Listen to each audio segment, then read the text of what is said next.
swerve, shake, dance, slurp, burp, break, dance, swerve, burp, shake, dance, slurp, burp, break, dance, burp, swerve, shake, dance, slurp, burp, break, dance, swerve, earthquake.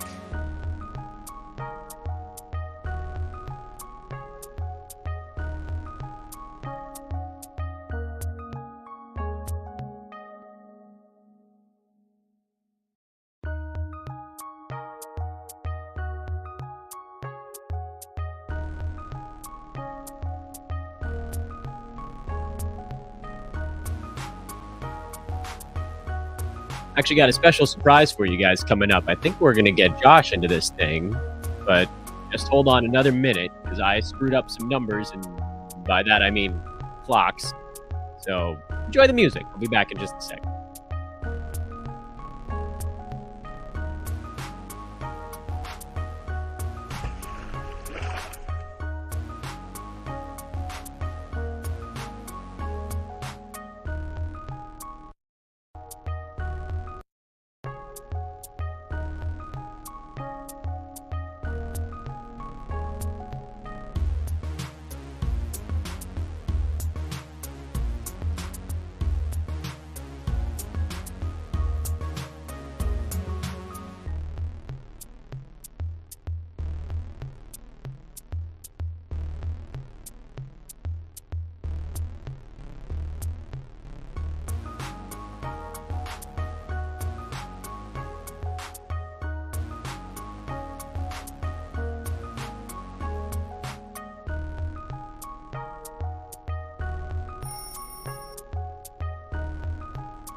We're not officially going yet, but I do see my buddy Josh, so we can throw him into the mix. There we go. Good morning, Mr. Lloyd. Very well, how are you? Oh, just things going here. This is my half-baked effort at doing a live show off the cuff, but yeah, this is all gonna get looped into a recorded pod later. But how you doing, man? I'm good, man. I've never heard your music at regular speed. So when I listen to the podcast at like 1.7 speed. It's so different. I was like, wow, what's going on? Yeah, it kind of feels like you're on like a downer when you listen to it on normal speed. Very it's like chill. I know this song, but I definitely don't know it this way. Well, everybody's watching, so I can mea culpa here on air. I totally biffed the time on this. For some reason, I thought it was like an hour from now, but Josh, luckily, is not a moron where I am. And he was like, Dan, are we doing this? I'm still a moron. Holy crap, we are doing this. But I thought we'd talk about just some of the regular fantasy stuff in just a minute. This is I don't know if you want to call this like the pre-show. Anybody that's watching now gets a special little bonus of Josh and Dan talking about God knows what, and my computer blooping because Dell wants to install updates. Whee! Isn't that always happens? All right, I guess we can get this thing going. Yeah, this is impromptu video pod. So screw it. We'll see. This is called the screw it. We'll see how it goes. Moment of the morning. What's happening, everybody? Welcome to Fantasy NBA Today, a sports ethos presentation. I am Dan Besbris, and I am thrilled to be joined in season. I screwed up the time, but I did the work beforehand to make sure that I wasn't gonna, and then I did it anyway. To be joined by the great Josh Lloyd at RedRock_B-Ball. Josh, good morning to you. Daniel, how are you? I'm pleased that nickname stuck. I'm displeased that the Daniel House is known for only one thing at this point. Being a very solid role player, Dan. That's right. It's the only thing he's known for. And no one knows him for anything else. That's exactly how I like. I'm a very solid role player too, and I feel privileged to have never been to a bubble, never been in a bubble for a month and a half on my own. I mean, I assume that everybody was going a little crazy, but Daniel House got the top billing on the fun times in the bubble. The man that ended Harden's Houston career. That's exactly right. Is it getting warm in this YouTube, or is it just me? That's probably my light as way too bright is what's warming me up. It's definitely that. We're going to talk to Josh about just a couple of the biggest topics of the day. It's very early in the morning for you on Wednesday right now, isn't it? Yeah, it's like 6:45 a.m. Oh my God. Well, for real, good morning. We're almost at lunchtime the previous day, but regardless of what time it is, we all saw the same thing happen yesterday. Yeah, that would still be yesterday for you. Yeah, yes, sir. Yeah. And that was Andrew NembHARD going buck wild. And I think the question that's on everybody's mind, and I'll just throw this one straight to you out of the chute, is what's the outlook for NembHARD? Because his minutes were on the rise even before Halliburton went down, but obviously the role shifts a little bit. Yeah, so I think people don't pay as much attention to this as what we do, and that's fine because that's what our jobs are, Dan. But people have to understand a couple of things here with NembHARD. Is people said, "Oh, he's just going to move back to the bench. He's third string behind Halliburton and McConnell." I go, no, he's starting. Like he was starting before all of this happened. He was, even when he came off the bench, he was prioritized ahead of McConnell anyway. And before Halliburton went down, I was like, okay, let's add him. Let's add him in 12-team leagues, and we'll see what happens. And then, of course, this happened, which is not going to stick. He's not going to have this level of usage or this level of assist opportunities, but he was pushing up against 12-team league value anyway. He had a 10 assist game playing next to Halliburton like 3 games ago. So while this level of production is not sustainable, because even if he was the starter, this level of production wouldn't be sustainable. Or sorry, the starting point guard with no Halliburton. He's still going to be starting, I would expect, next to Hield. He'll get 28 to 30 minutes. He will get some assist opportunities. We saw Hield average like 5 or 6 next to Halliburton last season. So no reason that NembHARD, who's a significantly better passer, can't do that. But we just have to temper from what the last 2 games have shown us. Do you think, and sort of spinning this more into an Indiana as a whole discussion, the way the season arc has gone, out of the chute, Lakers completely falling apart at the seams. Pacers actually playing pretty well to start the season, and then they've leveled off a little bit now. What do you think the outlook is for Indy's tradable assets? Because for about the last 4 months, those guys have already been gone, but they're still there. And then what does that mean for someone like NembHARD or the sort of the remaining pieces on that team? Because last night we saw Miles Turner out, and it was actually Jalen Smith who took a big step forward. Yeah, well, it is confusing, isn't it? Because we hear and you talk to Pacers people, and it's like, look, Miles is definitely getting doubted. It's the last year of his contract. This team's never going to outrightly tank, but they're happy to sort of rebuild on the fly, and then they're good. And yeah, that sort of throws everything into the mix. And one thing I think we know, Dan, is that like when we hear trade rumors, like just don't believe them. Like just this guy's getting traded, it's just not going to happen because it happens all the time. Like Russell Westbrook, he's gone. Okay, all right, he's still there. Miles Turner, 5 years. John Collins being traded every year for his entire career. Remember how long it took those rumors we heard about Brook Lopez getting traded from when he was in Brooklyn? It happened like 4 years for that to happen. So yeah, I think we still never learn our lesson on it, but it just these sort of things that we just assume are going to happen. They might not. So much weird stuff can happen in the NBA. And I talked about this on my show yesterday, not to sidetrack completely, but so many people, Dan, in drafts are like, I'm not drafting. There's too many tanking teams. Everyone's tanking for Wembanyama. And like nobody is. Like who the Spurs are, but maybe they're just bad. But nobody is doing anything in season really to consistently lose games by fake injuries, sitting guys, dumb rotations. Like the Thunder are doing dumb rotations because they're winning games. Like all of these teams that we assumed, and maybe when we get to April, things will change.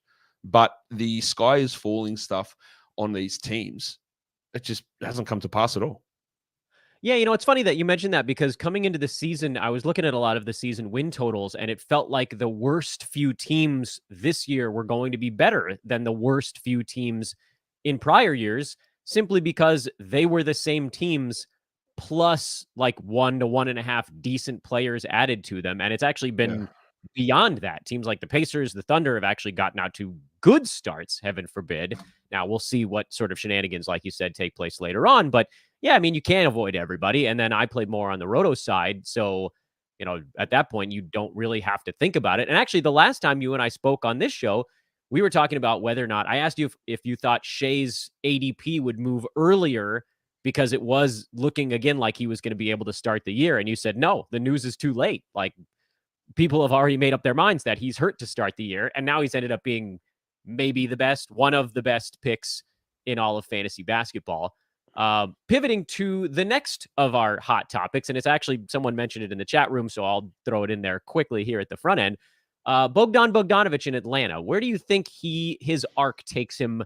How many minutes can he get? Are there going to be enough shots for him? I know a bunch of guys are out right now, and that's makes it a little harder to handicap, but is he someone that you're sticking at the end of your bench and kind of seeing how it shakes out? I don't really see huge differences from where he's been in previous seasons, where he's a 28 to 30-minute night guy off the bench. So he did say yesterday that for the next 3 games or something, they're going to stay at 22, 23 minutes and then ramp up to 26 after that. And then you'll push to 28, 29, 30 minutes. Now, the guys who aren't there is Gallinari and Herter, and then DeJounte Murray is there. So is there a net positive or negative change in terms of usage? I think it ends up being probably pretty neutral. The way they've been staggering Trey and DeJounte the whole time, maybe decreases value because the value of Bogdanovic was running the second unit and being like a de facto point guard. We know they never had a backup point guard, so it was him most of that time, and he'd get that extra couple of assists there. What he did yesterday with that shooting, obviously, is not real. Like, he hit 4 threes in about 5 minutes to start the game. That's not something that's a likely scenario, but I think his upside's pretty low. Actually, Dan, he's never going to wait till he gets 30 minutes, he'll blow up and be a top 40 player. I just think the ecosystem of that team probably doesn't allow that. But he can be really sort of solid around the, say, 90 to 130 type of mark as we just build up his minutes over the next few weeks. Excellent. Next big topic. We're firing through here, man. I want to make sure we get you in and out. This is a busy day. It's early in the morning. Josh needs more coffee. So we're going to make these minutes count. Kawhi Leonard finally played and actually didn't look quite as stuck in the mud yesterday. What do you do with him if you have him in a head-to-head league? Is there any scenario where you would trade for him? Or is at this point you're trying to figure out a way to get off of Kawhi? And last night was just sort of like a good data point in that direction. I think it's a great data point, honestly, for Kawhi. I don't think he gets back to the same per game level that he's had in the past, which is pretty weird because Jamal Murray is basically there right now. These are ACL injuries. I know he's had other sort of problems, but he should be ahead of where he is. But that's beside the point. He still looked a little heavy, I thought. Not fat, but just bulkier and just a little bit less explosive. Maybe that's what I'm trying to say with Kawhi. But the fact that first game back after missing whatever this was, a week and a half, 2 weeks off the ankle injury, and he's straight into 28 minutes, I think that's really encouraging. There are plenty of doomsayers out there. It's like Kawhi is cooked. He'll never play 30 minutes a night ever again. He's never playing 40 games in a season ever again. I don't think it's going to be long before he's playing 30 minutes a night, to be honest. I think before Christmas, he'll be hitting 31, 32. Yes, he's still going to sit all back-to-backs. We knew that. We knew that heading into the season before whatever this setback thing was. We knew that he wasn't going to play those games. But I think first game in, playing 28 minutes, the game winner should give him some confidence. He's still not back, but that's a huge data point. If he had played 23, we'd go, no, this is going to be another 3 weeks of slowing down and seeing where he goes and a slow ramp up. But this went, no, 28. And okay, so he's going to hit 30 pretty soon. He's not going to stay at 28 all season is what I'm trying to say. And there's only 2 more minutes until you hit 30. It's not going to take long. So what do you do with him then? Is there a right answer? No, that's the thing. How big are your balls really?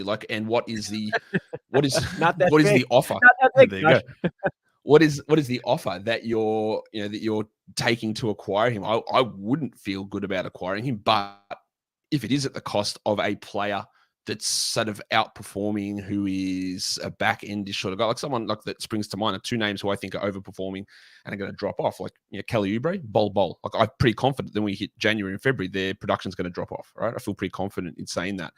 If I could send those 2 guys and get Kawhi back, knowing that I get some short-term pain here, I probably would do it. But if it means me sending a CJ McCollum, it's a bad example because he's terrible at the moment, but one of those players, and then hoping the Kawhi beats him on a per game basis, I wouldn't do that because there's just too much variance in that, I think. I want to talk to you, Josh, and sometimes I forget here when I'm doing these impromptu video sides as well.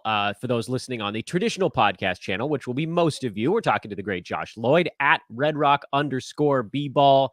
Drop him a follow post haste. Anthony Davis, I don't think I can have you on the show without asking about AD. He's boat racing the NBA right now. Number one, and nobody's close. Nobody's close. But again, this is this whole like, what do you do thing? I think I probably am inclined to just kind of ride it out. I watch a lot of Lakers basketball, for better or worse, generally worse. And he looks really, really good. But I mean, I know your stance on injuries, like they can pretty much happen to anybody. And the top of the fantasy pack, there's maybe 1, 2 guys in there where you're like, yeah, this guy, like I feel pretty good about him playing through little things in a way that maybe AD wouldn't if his team wasn't desperately needing every win right now. I don't know how you can get fair value back for Anthony Davis, but I've talked enough. What do you do with him besides just enjoy it while you have him? Yeah, that's it. Well, you can't get fair value back for him. I didn't think he still had this level of play in him. But one of the things I think is really key to what he's doing, I'll talk about the value of him in a second, is that I don't know if you have, but I have, and a lot of people have been saying, like, AD, mate, like your best position is at center. Can you please play center? Like, no, I don't want to play center. And then he gets lost out at the 4, and all of his per minute numbers had declined from playing a position that wasn't suited to him, in my opinion. He's moved back to center and he's dominating. The rebounds, which had been declining basically every season, Dan, are right back up again. His defensive stats through the roof. Obviously, efficiency through the roof. He's not taking threes that he can't hit anymore. Like everything's way up, and it is a change in mindset and a change in position that's helping that. And this is a guy that everyone wants to bang on about injuries all the time. Like, he has had multiple seasons playing 75 plus games. Like, this is not a guy who's never stayed healthy. And the fact that we saw in like game 1 or something, he had that massive fall on his back and he couldn't move. Would he miss a game? So like the narrative around him sometimes trumps reality. Oh, he's too soft. He'll miss every game.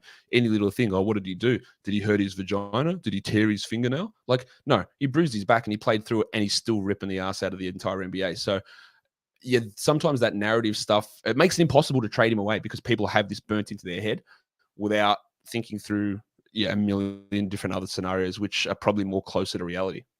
Yeah, that's kind of where I'm sitting with it too. At this point, you just love it. I mean, it's unbelievable. Yeah. Have you been able to watch some of these games live? It's insane. Yeah. I don't know how it's happening. Like, I do know how it's happening, but the fact that this guy's been missing for 3 years is like, wow. Yeah. This player hasn't existed for this long. And it's just, he is taking on that position that he needs to play.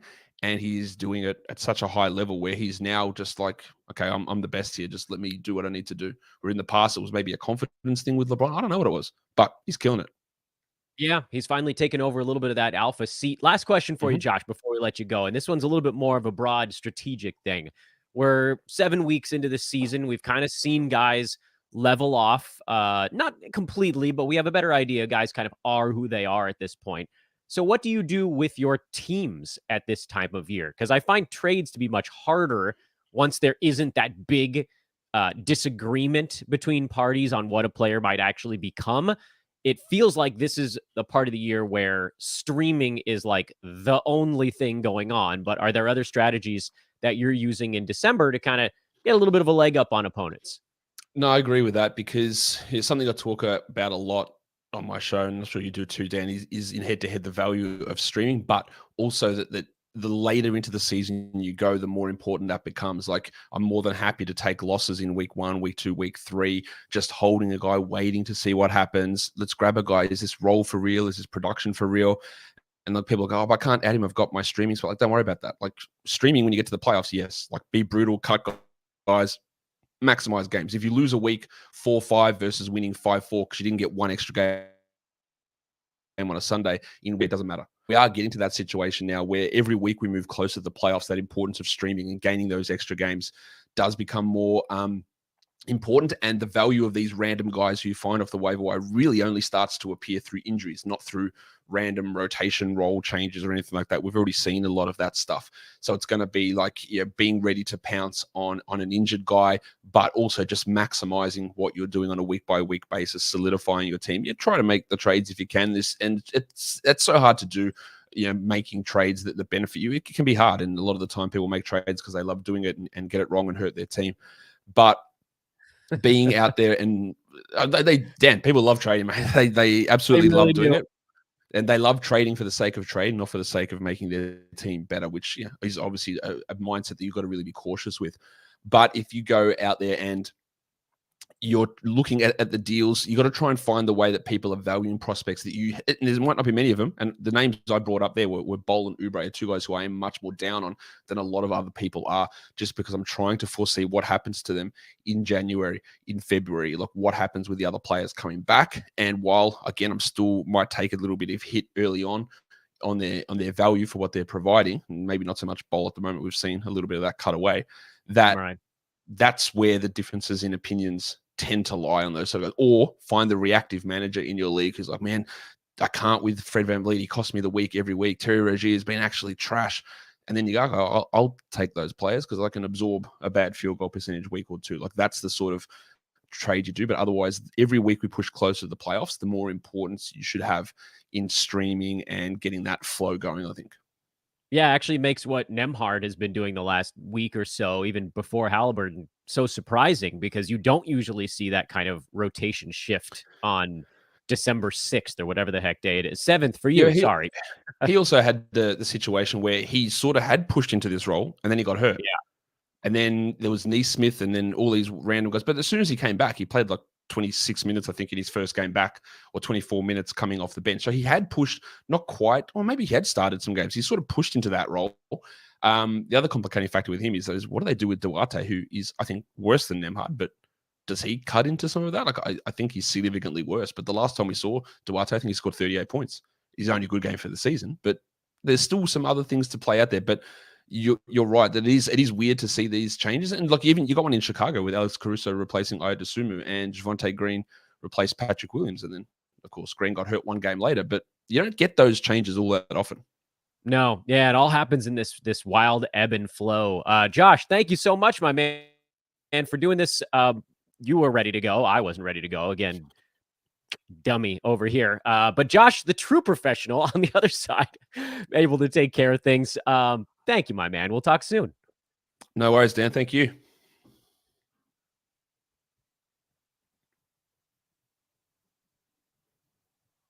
And I'm actually just going to keep this rolling and do the other half of the recorded pod. But Josh, my man, here you go. One from Daniel. Thank you. Thank you, Daniel. It means a lot when it comes from Daniel. It means a little bit more than you think it means. All right. Yeah. Enjoy. No, it means exactly what I think it means. Have a great day, dude. I'll talk All right. See you, man. Later, dude.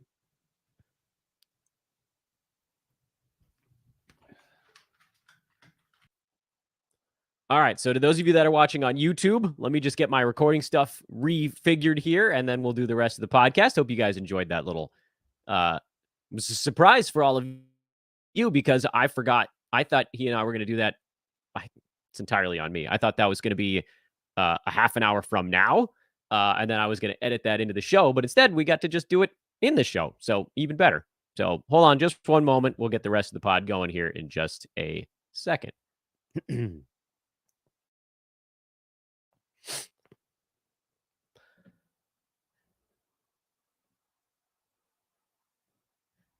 And there we go. And that's the magic of editing. Nobody on the recorded side is going to know any of this actually happened. Well, they'll know some of it happened, I suppose.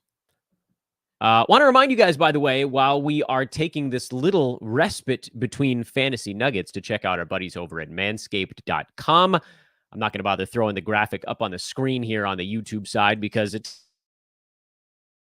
and I am willing to put in right now. It's full laziness. But I am going to tell you all about them. The code over there is Ethos20 to get 20% off and free shipping on anything at manscaped.com, including what I deem to be the single finest sideburn trimmer ever created, the Lawnmower 3.0, not 4.0. I know they've got the 4. Sorry, Manscaped. I'm dogging on your 4. The 3 is better. The 3 was better. That's just the way it is. And you can still get it over there. And it's cheaper than the 4. Now, that cheap isn't the right word. You're never supposed to refer to something as cheap. It's more affordable than the 4 because it's not a cheap piece of equipment. It's actually quite a nice one. I think it's like $60 before you use the coupons. You get $12 off, get free shipping. Spend your 40 some odd dollars on a Manscaped Lawnmower 3.0, and then you'll never need another sideburn trimmer as long as you live. Simple as that. Pinch-free technology. It's awesome. Ethos20. is the promo code. Once again, go check them out at manscaped.com. Big thank you once again to the great Josh Lloyd. I think that he and I are going to be doing something over on his show in the next couple of days, which would be a lot of fun. Maybe we'll get a mailbag going over there.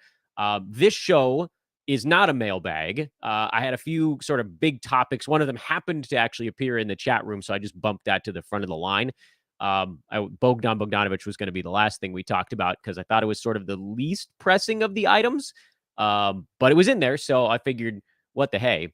As far as everything else that went on yesterday, I do want to go through a few other of the games here and just knock out a couple of really important things that I thought we ought to talk about. Milwaukee and Orlando, the big thing there.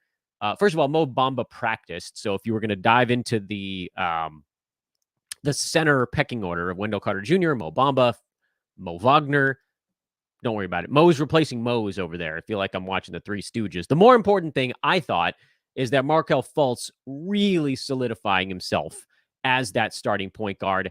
He was a +8 in a game they lost by 7. So that tells you, I thought, most of what, and I know plus minus is a little bit deceiving, but he was good. He was attacking. He had an outside shot. He didn't get as many assists as I would have liked because Paolo was doing a lot of the orchestrating. But Fultz was wonderful. Got his 2 steals, made his free throws. That's a big one. He has really nice rest of season appeal. And then Josh mentioned Bol, who we've already started to taper off, and we've talked about it on the podcast. His body just had never seen a workload like this. To me, this is where you're just going to see fatigue start to creep in, maybe more than anything else. Forget opportunity because it's still there. You know, Jonathan Isaac went down to their G League team supposedly to practice. I don't know. I'll believe it when I see it with that dude. And yeah, he would cut into Bol as well. But I mean, this is basically like a rookie wall for a guy who's not really built for massive endurance. All that to say, you probably can't trade Bol after a bad ball game. Maybe you can find someone in your league that's excited about what he had already done, but a couple of slower ones have dropped him out of the top 60 now, slowly coming down, even though he does have that really cool fantasy stat set. And so then perhaps wait for something to click again. Like Milwaukee is a really bad matchup for him. Bobby Portis and Giannis on the other side in the front court. That ain't good.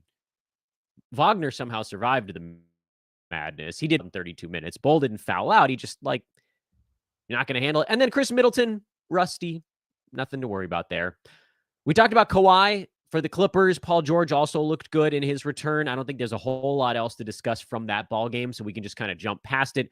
Oklahoma City at Atlanta, when there is a couple of storylines that we need to dive into. Storyline number 1, Jeremiah Robinson Earl, who we've been talking up on this podcast, was okay, but not very good. 10-6 with a couple of 3 balls, but he went 4 for 6 from the field. And more importantly than anything else, 29 minutes. Give me 29 minutes of a starting center that doesn't miss all of his free throws, and I'll show you a dude that I'm putting on a fantasy team. I'm very positive. I like what I'm seeing out of him. Yes, his minutes could vanish just the way that Alexei Pokusevsky's minutes have vanished also. By the way, you can drop Poku. You know, does Jalen Williams then slot in? There just isn't really another obvious center on that roster besides Mike Muscala. And he's not about to come for 25 minutes. And you might see Poku at the 5 from time to time, but not against Clint Capella. So, yeah, matchups might dictate it a little bit. But at this point, Robinson Earl has had lots of opportunity. And if you go all the way back to November 18th, his minutes have been in the mid to high 20s or higher pretty much every single game, but for one. Against Chicago, he only played 20. They beat him, by the way. Thunder continue to, you call it accidentally win ball games, but they won. Over on the Atlanta side, AJ Griffin, 30 minutes. He was another guy we wanted to talk about here. We already mentioned Bogdan Bogdanovic with Josh, so I don't think we need to recycle that discussion point. Jared Culver's not a guy I'm interested in. Jalen Johnson is more of a rebounding specialist than anything else. I think Griffin's the guy if you're looking for an Atlanta fill-in, at least here, while Collins and Hunter are out. And that's about as far as you need to go with that one. For Toronto, we heard today that Freddie VanVleet's shot is actually missing left and right. That was a weird little nugget that floated by on Twitter today. It's not something I've actually ever seen listed about a player in a shooting slump, but he's off target. He's a great buy low because of that. Because as bad as we know Freddie is from a field goal percent standpoint, he's at 35.5% right now. And that's going to come up to 39 or 40, and everything's going to level off because the other stuff for him is fine. And when that field goal percent comes back and doesn't become a game-changing negative, still, he's generally kind of a punt field goal guy anyway, but you'll see the threes come up. You'll see the points come up. You'll probably see assists come up just because he's going to be in better spirits. You might even see steals come up. He's in his own head right now, and that'll sort itself out. James Harden came back for Philly, and we got what we expected, which was much less Shake Milton, who's probably droppable. He played 27 minutes, which is something, but that's not going to be enough for him. 10 shots is not going to be enough for him. DeAnthony Melton still did more than enough. 40 minutes. We saw this the first time. When any one player is out for the Sixers, Melton's the guy that jumps in and takes that spot. And Tyrese Maxey is still out. So, while we're kind of working through part of the equation, Melton just subbing in for Maxey instead. He's the first man up. Easy. On the Houston side, Tari Eason showed off his great fantasy game again. And, in this one, 21 minutes actually turned out to be enough. Game to game, 21 has been borderline for him. He is, as we've talked about, like a little early to take that plunge. Although on the head-to-head side, you could make the argument that he's doing kind of enough to where, like, you mix in some of these good ones with the bad ones, and then he's like streamer level, and that's fine. Roto, you're probably just sitting on him right now because on any given day, he might get 11 minutes and do nothing. It's happened regularly.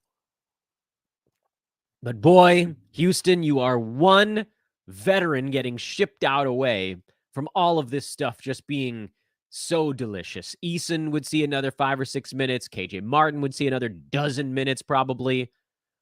Oh, man. You guys know, and this is not me picking on Eric Gordon because I got no problem with him individually. I just have a problem with him playing 40 minutes on a tanking team.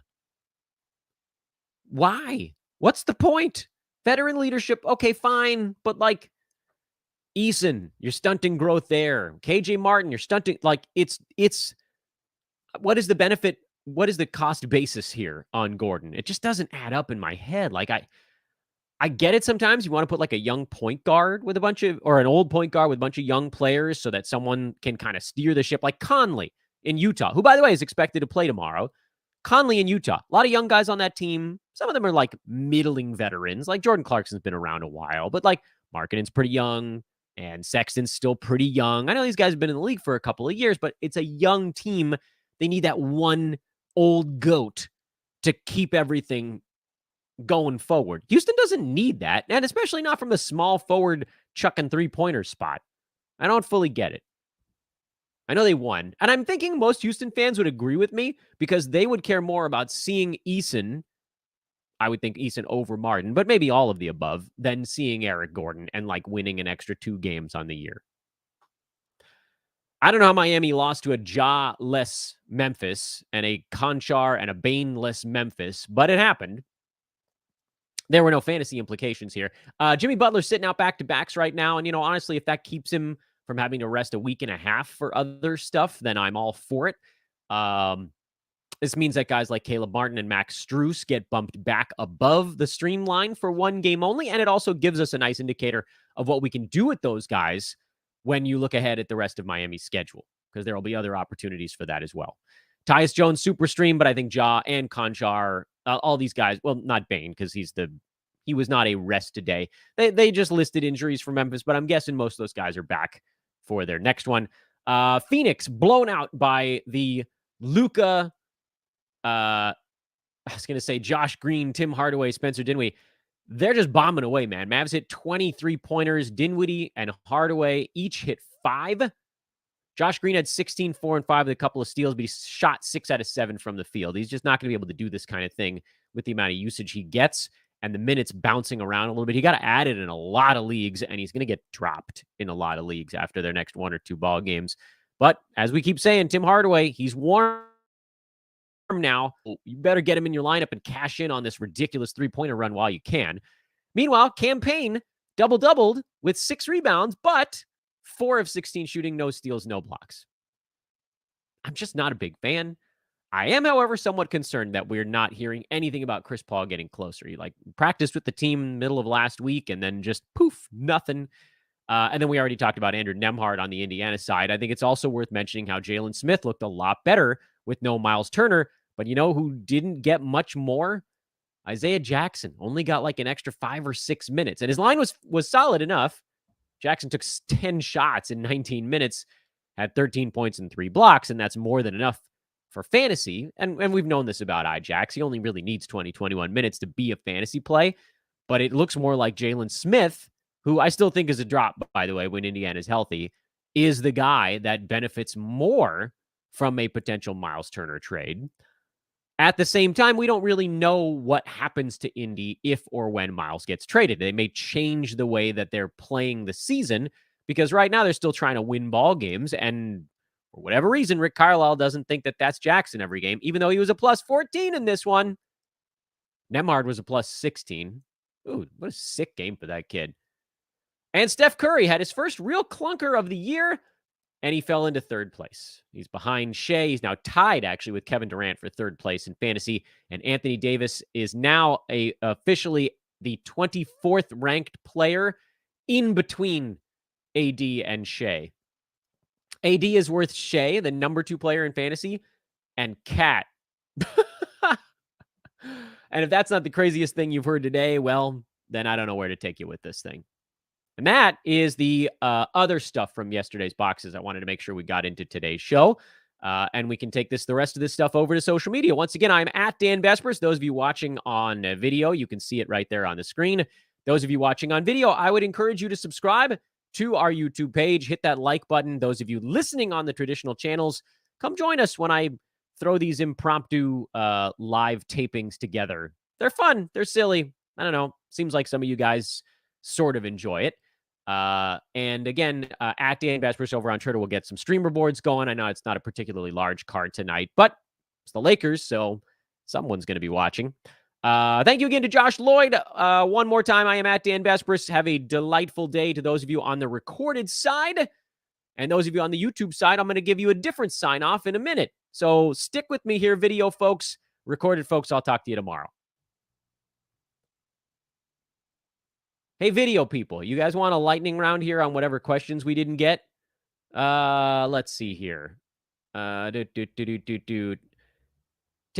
so this song, and I got to get it in the mix, is not something I think you can download. It was done by a longtime hoopballer, sports etholite named Isaac.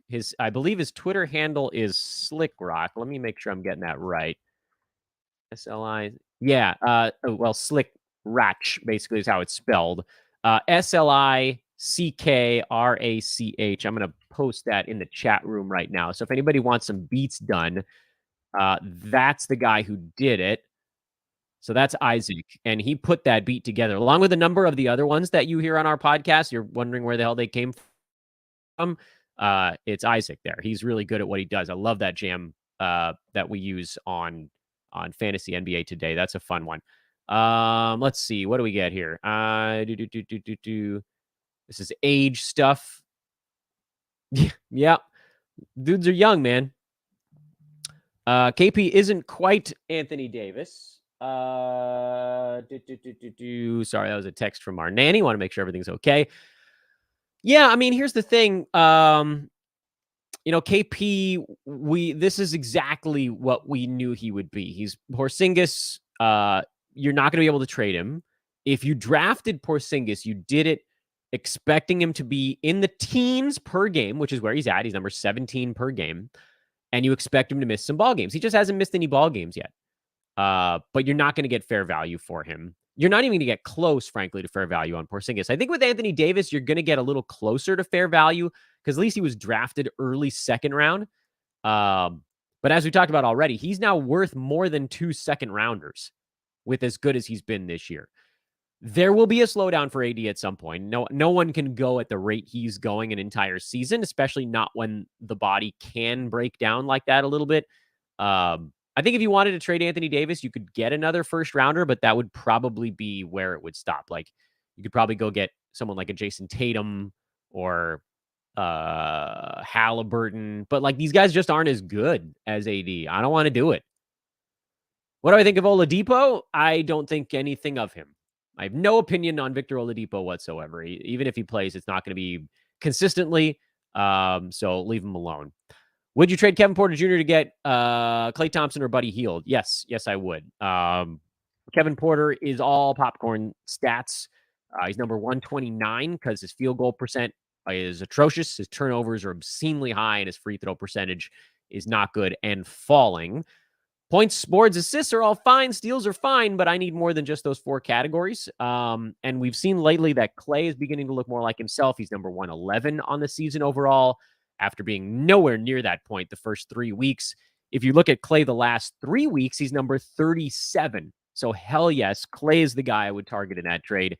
Buddy Hield has actually cooled off. He'll warm back up again. Also a very streaky shooter, top 50 when he's hot, top 140 when he's cold. Hield probably falls more in that 80 range when all the dust kind of settles so much. And it's funny, I actually disagree with you there. Klay's been way better than people realize lately. Tama, I'm afraid the answer is yes on this one. And I know that's going to put me out on an island because everybody wants to stash Isaiah Jackson, but like I don't see Miles Turner going anywhere for another probably 2 months. Like he feels like a trade deadline thing. And even then, as we just saw, it's not clear that Miles is going to get Jackson's going to get the huge bump. It could just go to Smith. Maybe it goes to both. It might, but I can't wait another 8 to 9 weeks on this thing. How long to be patient with Middleton? Dude, he's played in 2 games. And his first game was good. And he sat out a back-to-back because he has had no preseason. I want to try to be as judicious in this reply as possible because I don't want you to think that I'm upset with you. But this is a slightly upsetting question. He's literally played in 2 games since coming back, and one of them was good. And in the other one, I shot like what? 1 for 11? Middleton has been a 50, 40, 90 guy before, I think. Or he was super close. He was like 49, 40, 90 or something like that. You wait as long as it takes. His injury was not to his leg. As soon as he gets his timing back, because dude hasn't played in 3 months, he's going to crush it like he always does. And one more patience level on LaMelo Ball. I have 0 LaMelo Balls on any of my fantasy teams because I felt like he should have been going in the early to mid second round, but he was going mid first. So I didn't end up with him anywhere. If I had him, and this is always a tough game to play, if I had him, my patience would be decent because the Hornets want to watch him play. Even if this season does sort of slip away from them, like LaMelo's going to play. I'm a roto guy, so you take whatever games you can get out of a dude. Head to head, yeah, I mean, it's a little bit more upsetting, but you're not going to get anything for him right now anyway that's any good. So you got to just hold on. And there was a video of him getting a little bit closer. I think he's probably about 2 weeks away. Not a great report, I know, but that's where I'm at. Oh, boy. Strong on rebounds and assists. Who should I target for Ja Morant? I want to get... Oh, I can include KPJ, Şengün, and Horford in the trade. So you want... Yeah, that's tough, man. Like, what... You're strong on rebounds and assists, so you need... Because Ja's giving you scoring. Maybe you want to target percentages. Here's the thing with Ja. You're going to find someone that wants him, even though his free throws, his turnovers, his low 3-pointers, that stuff all gets overlooked with Ja. Because his actual real-life basketball ability is so crazy high. But this year, Morant is actually only a positive in, like a legitimate positive, in points and assists. He's just barely above positive in threes, rebounds, and steals. Now, for a guard, he's pretty good in rebounding. But he's sub-average in field goal percent by a good amount, sub-average in free throw percent by a lot, sub-average in turnovers, sub-average in blocks. He's number 79, guys, in 9-cat. But you can get way more than that for Ja because people remember where he was drafted. You want threes, steals, and free throw percent. I mean, target somebody in the 40s. Trey's in the 40s. That's not really what you, because that's not field goal percent or steals, but it is free throw percent. Field goal percent. Sheesh, that's a threes, steals, and free throw percent, not field goal percent. You probably can't get Trey.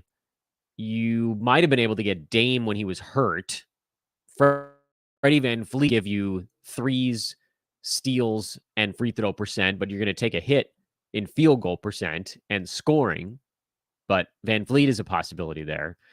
Paul George will give you threes, steals, and free throw percent. You might have to tack on one of those other players you listed.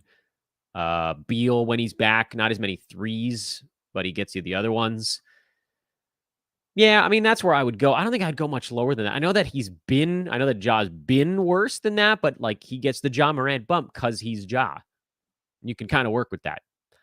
All right, that's your lightning round on the questions from the chat room. Thanks for tuning in, everybody. I'll try to do these live tapings as often as I can. Again, if you're watching on YouTube, please do follow me over on Twitter. I do a lot of my work on social media.